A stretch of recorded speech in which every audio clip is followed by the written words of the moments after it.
You need a new pair of headphones. At first, it seems like a simple 5-minute purchase, but somehow you end up sitting in the dark watching a perfectly ordinary task dissolve into an entire evening of research. It starts with opening one review. Then you check a comparison video to be safe. Someone in the comments mentions a different brand, so you open a Reddit thread to investigate. An hour goes by. You have 15 browser tabs open. Every new opinion contradicts the last, and you actively doubt the headphones you originally wanted. We do this with almost everything. You'll spend 30 minutes scrolling through streaming descriptions, only to turn off the TV and watch nothing. You'll agonize over running shoes, or read 40 customer reviews to pick a basic coffee maker. The logic driving this behavior feels bulletproof. If comparing 2 products helps you make a smart choice, then comparing 20 products must guarantee a perfect choice. We believe that gathering enough data will eventually eliminate all doubt, but the modern digital ecosystem operates on a different set of rules. Instead of working as a tool that leads to a decision, the constant stream of recommendations functions as a trap. You don't walk away feeling certain, you walk away feeling overwhelmed. The struggle to pick a movie or buy headphones isn't a lack of information. We are interacting with a system that rarely allows information to end, which quietly tricks us into believing our inability to choose is our own personal failure. To understand why this happens, we have to look at the physical limits of human biology.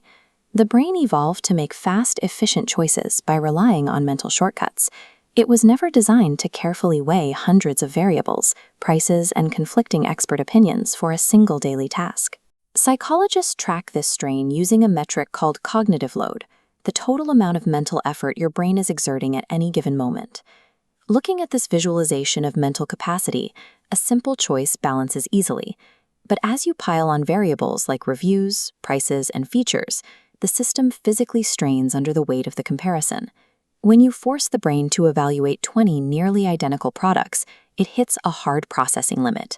The mental workspace becomes so crowded that the system slows down and stalls entirely. Psychologists call this analysis paralysis. There is a heavy physical toll to this stall. Every extra review you read and every unboxing video you watch burns vital, limited mental energy. By the time you've spent an hour comparing specs, you are experiencing severe decision fatigue.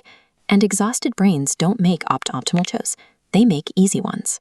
You reach a point where you either impulsively buy whatever product is sitting in front of you, or you simply close the laptop and postpone the choice for another day.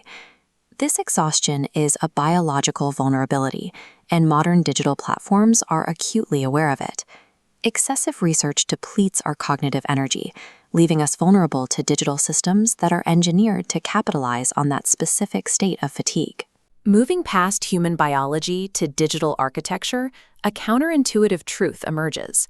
The internet doesn't actually want you to make a quick decision. Every extra minute you spend lost in that tunnel of comparison generates real economic value. Your hesitation produces ad impressions. It generates affiliate commissions. It creates video watch time and feeds search data back.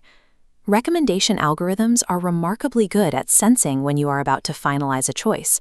Right at the moment of certainty, the system will actively feed your hesitation by suggesting an alternate top 10 list or highlighting a related item that might just be a little bit better.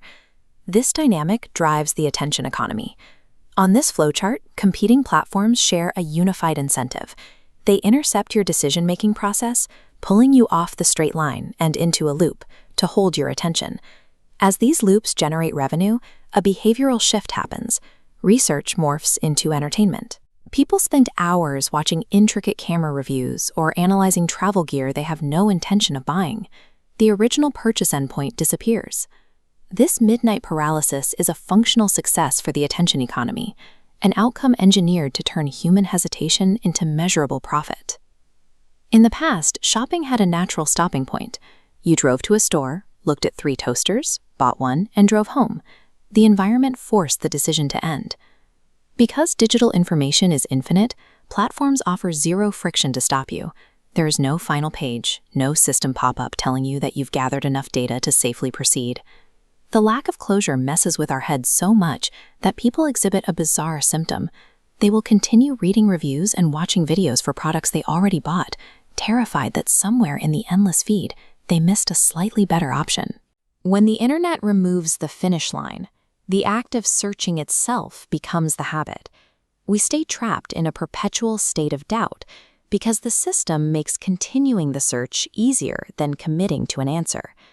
This exhaustion isn't limited to a single shopping trip. We face hundreds of micro-decisions every day, from the route we take to work to the tone of a professional email. Each one scrapes away a bit more of our limited mental focus. When every minor task requires this much friction, the brain eventually hits a wall. It stops seeking the best option and settles for any option that stops the noise, quietly asking for someone else to step in and decide. The most invisible cost is the steady decay of our own decision-making confidence. Tomorrow, you will face this again. You'll need to pick a restaurant for dinner or choose a new streaming subscription. You'll search, you'll open a review, then another tab, then a comparison video. But the next time you feel yourself falling into that spiral, pay attention to what your brain is actually doing. In these moments, the search for more information is a search for permission to stop.